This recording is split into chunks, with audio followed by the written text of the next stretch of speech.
News Karnataka ಫಸ್ಟ್ಗೆ ಸ್ವಾಗತ. ಇಂದಿನ ಪ್ರಮುಖ ಸುದ್ದಿಗಳು. ನಮಸ್ಕಾರ, ನಾನು ಅಪೂರ್ವ ರಾಘವೇಂದ್ರ. ಈ ದಿನದ ವಿಜಯಪುರ ಪಟ್ಟಣದ breaking news.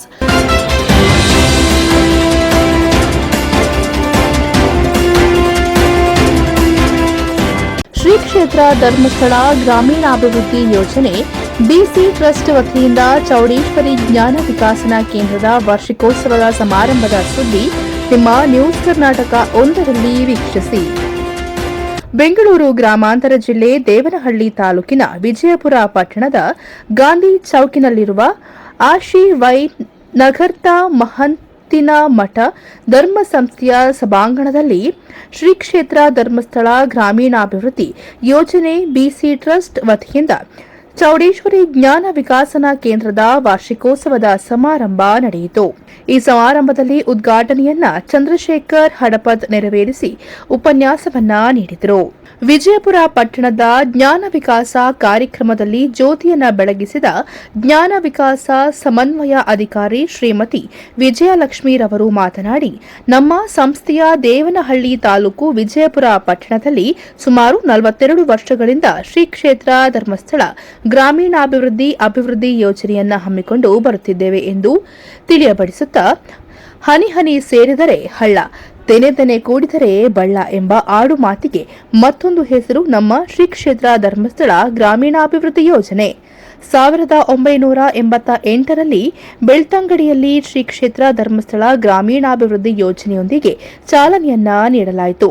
Doctor Veerendra Hegde ಅವರ ಕನಸಿನ ಕೂಸಾದ ಯೋಜನೆ ಇಂದು ಕರ್ನಾಟಕದ ಹಳ್ಳಿಯಲ್ಲೂ ತಲೆ ಎತ್ತಿದೆ. ಅಭಿವೃದ್ಧಿ ಯೋಜನೆಯು ಗ್ರಾಮೀಣ ಪರಿವರ್ತನೆಗೆ ಹೊಸ ಭವಿಷ್ಯವನ್ನ ಬರೆದಿದೆ. ಗಾಂಧೀಜಿ ಅವರ ಗ್ರಾಮ ರಾಜ್ಯದ ಪರಿಕಲ್ಪನೆ ಈ ಯೋಜನೆಯಿಂದ ಸಾಕಾರಗೊಳ್ಳುತ್ತಿದೆ. ಕೃಷಿ ಮೇಳ, ತರಬೇತಿ, ಮಾನವ ಸಂಪನ್ಮೂಲ ಬಳಕೆ ಮುಂತಾದ ವಿಷಯಗಳು ಯೋಜನೆಯ ಚಿಂತನೆಯ ವಿಷಯ. ಮಾನವ ಸಂಪನ್ಮೂಲ ಅಭಿವೃದ್ಧಿಗಾಗಿ ಗ್ರಾಮೀಣಾಭಿವೃದ್ಧಿ ಯೋಜನೆ ಹಮ್ಮಿಕೊಂಡಿದೆ. ಪ್ರಸ್ತಾಪಿಕವಾಗಿ ಜ್ಞಾನ ಮತ್ತು ವಿಕಾಸ ಸಮನ್ವಯ ಅಧಿಕಾರಿಗಳಾದ ವಿಜಯಲಕ್ಷ್ಮಿ ಅವರು ತಿಳಿಸಿದರು.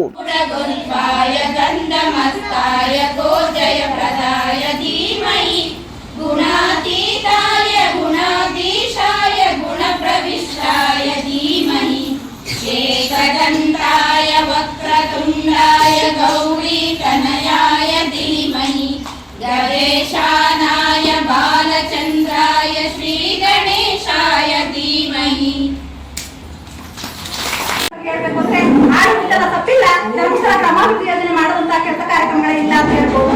ಅದರೊಟ್ಟಿಗೆ ಧರ್ಮಸ್ಥಳ ಗ್ರಾಮಾಭಿವೃದ್ಧಿ ಯೋಜನೆಗೆ ಸುಮಾರು 40 ವರ್ಷಗಳ ಇತಿಹಾಸ ಇದೆ. 1982 ಇಸ್ವಿಯಲ್ಲಿ ಪ್ರಾರಂಭ ಆಗುತ್ತೆ. ಧರ್ಮಸ್ಥಳಕ್ಕೆ ಸುಮಾರು 800 ವರ್ಷಗಳ ಇತಿಹಾಸವನ್ನ ಹೊಂದಿದೆ. ಅದರೊಟ್ಟಿಗೆ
ವಿಜಯಪುರ ಪಟ್ಟಣದ ಶ್ರೀ ಕ್ಷೇತ್ರ ಧರ್ಮಸ್ಥಳ ಗ್ರಾಮೀಣ ಅಭಿವೃದ್ಧಿ ಸಂಸ್ಥೆಯ ಆಶ್ರಯದಲ್ಲಿ ಪರಮಪೂಜ್ಯ ಶ್ರೀ ವೀರೇಂದ್ರ ಹೆಗಡೆ ಮತ್ತು ಶ್ರೀಮತಿ ಹೇಮಾವತಿ ಅಮ್ಮನವರ ಮಾರ್ಗದರ್ಶನದಲ್ಲಿ ಜ್ಞಾನ ವಿಕಾಸ ಕಾರ್ಯಕ್ರಮವನ್ನು ಮಹಂತಿನ ಮಠ ಧರ್ಮ ಸಂಸ್ಥೆಯ ಸಭಾಂಗಣದಲ್ಲಿ ಏರ್ಪಡಿಸಲಾಗಿತ್ತು.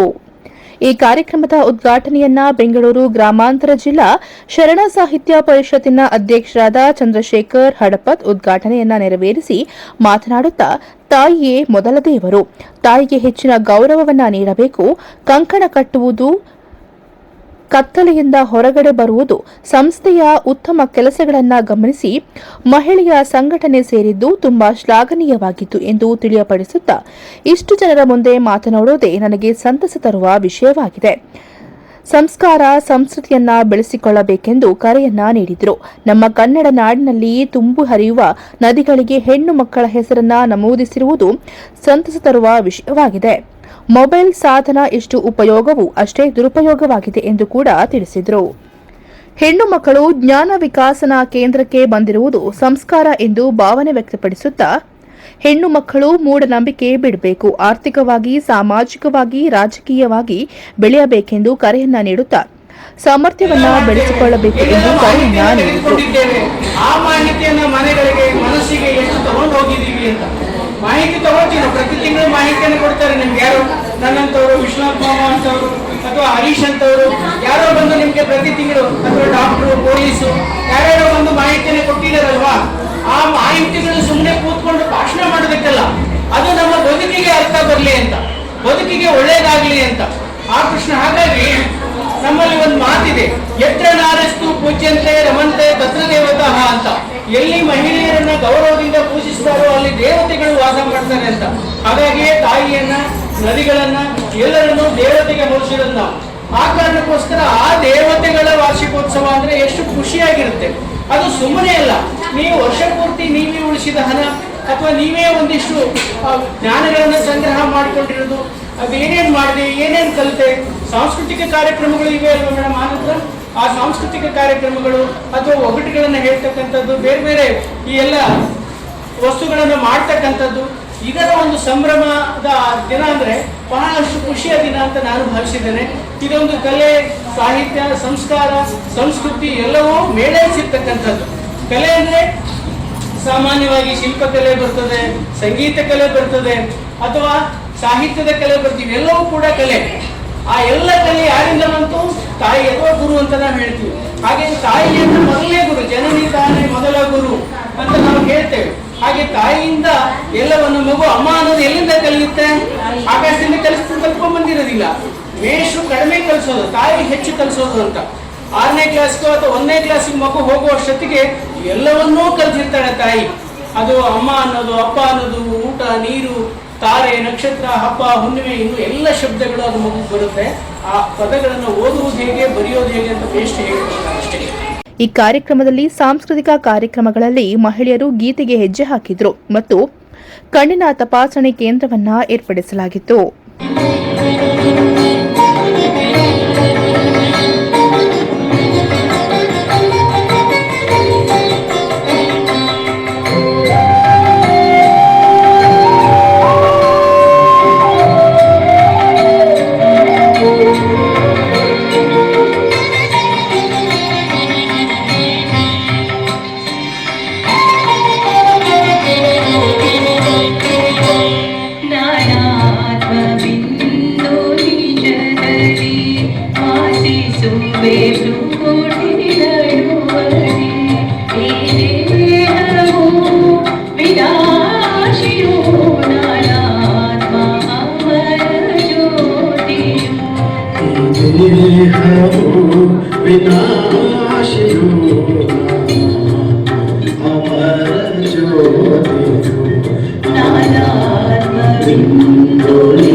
Prana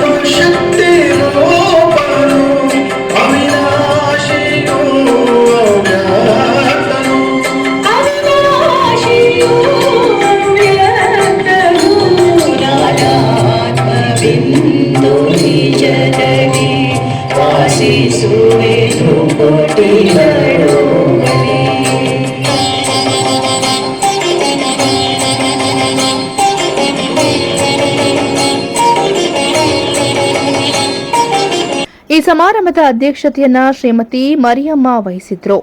ಪ್ರಾಸ್ತಾವಿಕ ನುಡಿಗಳನ್ನ ಜ್ಞಾನ ವಿಕಾಸ ಸಮನ್ವಯ ಅಧಿಕಾರಿ ಶ್ರೀಮತಿ ವಿಜಯಲಕ್ಷ್ಮಿ ಅವರು ಮಾತನಾಡಿದರು.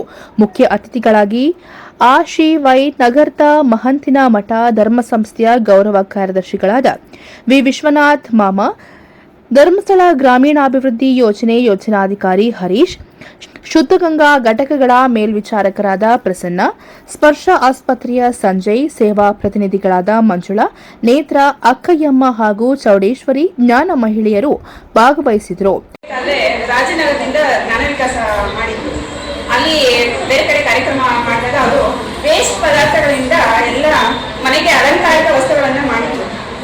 ಅದನ್ನ ನೋಡಿ ನಮಗೂ ಆಸೆ ಇತ್ತು, ನಾವು ಕಲಿಬೇಕು, ನಾವು ಮಾಡಬೇಕು ಅಂದಾಗ ಅದಕ್ಕೆ ಎಲ್ಲಾ ಸಂಘದಲ್ಲೂ ಅವಕಾಶ ಇಲ್ಲ, ಜ್ಞಾನ ವಿಕಾಸಕ್ಕೆ ಸೇರ್ಕೊಂಡ್ರೆ ಮಾತ್ರ ಅದರಲ್ಲಿ ಅವಕಾಶ ಇರೋದು ಅಂತ ಹೇಳಿದ್ರು. ನಾವು ನಮ್ಗೆ ಇದಕ್ಕೂ ಮುಂಚೆ ರತ್ನ ಮೇಡಮ್ ಅವರು ಎಸ್ ಪಿ ಆಗಿ ಬಂದಿದ್ರು. ಅವ್ರ ಹತ್ರ ನಾವು ಕೇಳ್ಕೊಂಡಾಗ ಅವ್ರು ಹೇಳಿದ್ರು, ಅವರು ನಮ್ಗೆ ಜ್ಞಾನ ವಿಕಾಸ ಮಾಡ್ಕೊಟ್ಟಿದ್ರು. ಅದನ್ನ ಮಾಡ್ಕೊಟ್ಟಿದ್ದಾದ್ಮೇಲೆ ತುಂಬಾ ಅನುಕೂಲ ಆಗಿದೆ. ಹೇಳ್ತಾ ಹೋದ್ರೆ ಜಾಸ್ತಿ ಇದೆ, ಸ್ವಲ್ಪ ಹೇಳ್ತೀನಿ. ಅದರಲ್ಲಿ ಮೊದಲಿಗೆ ಹೂವಿನ ಬೊಕ್ಕೆ ಮಾಡೋದು ಹೇಳ್ಕೊಟ್ಟಿದ್ರು. ಎಲ್ಲೇ ಹೋದ್ರೆ ಗೆಸ್ಟ್ ಬಂದ್ರೆ ಅಂಗಡಿಗೆ ಹೋಗಿ ನಾವು ಕೊಂಡ್ಕೊಂಬರೋಷ್ಟು ಶಕ್ತಿ ನಮಗಿಲ್ಲ.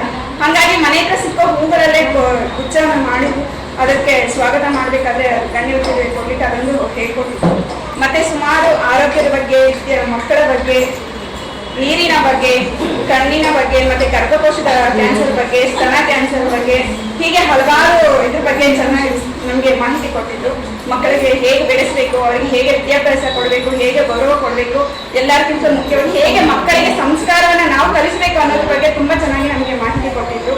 ಹಾಗೆ ಹಿರಿಯರಿಗೆ ಹೇಗೆ ಗೌರವ ಕೊಡಬೇಕು ಅನ್ನೋದ್ರ ಬಗ್ಗೆ, ಮತ್ತೆ ಶುದ್ಧ ನೀರಿನ ಬಗ್ಗೆ, ಫಿಲ್ಟರ್ ನೀರು ಅದ್ರ ಬಗ್ಗೆ, ಆರೋಗ್ಯ ಈಗ ಬರೋ ಈಗ ನಾವು ಕುಡಿಯೋ ನೀರೆಲ್ಲ ಫಿಲ್ಟರ್ ಮಾಡಿ ಕುಡಿಬೇಕು. ಮುಂಚೆ ಅಂದ್ರೆ ನದಿ, ಕೆರೆ ಅಲ್ಲೆಲ್ಲ ಕುಡಿತಾ ಇದ್ವಿ. ಈಗ ಹಾಗೆಲ್ಲ ಕುಡಿಯೋಕ್ಕಾಗಲ್ಲ, ಎಲ್ಲಿ ಕುಡಿಯೋಕೆ ಎಲ್ಲ ಕೆಮಿಕಲ್ಸ್ ಮಿಕ್ಸ್ ಇರುತ್ತೆ. ಹಾಗಾಗಿ ಫಿಲ್ಟರ್ ನೀರು ಕುಡಿಬೇಕಂತ, ಅಡುಗೆ ಮಾಡೋಕ್ಕೂ ಅದನ್ನೇ ಬಳಸ್ಬೇಕಂತ ಹೇಳಿದ್ದಾರೆ ಸರ್. ಅಷ್ಟೆಲ್ಲ ಬಳಸ್ಲಿಕ್ಕೆ ಆಗಲ್ಲ, ಬಟ್ ಆದ್ರೂ ಪ್ರಯತ್ನ ಪಡ್ತಾ ಇದ್ವಿ. ಇಷ್ಟನ್ನು ಮಾತನಾಡಲು ಅವಕಾಶ ಮಾಡಿಕೊಡ್ತೀವಿ. ನ್ಯೂಸ್ ಕರ್ನಾಟಕ 1 ಸಂಪಾದಕ ಬೆಂಗಳೂರು ಗ್ರಾಮಾಂತರ ಜಿಲ್ಲಾ ವರದಿ ಸೀತಾರಾಮ್.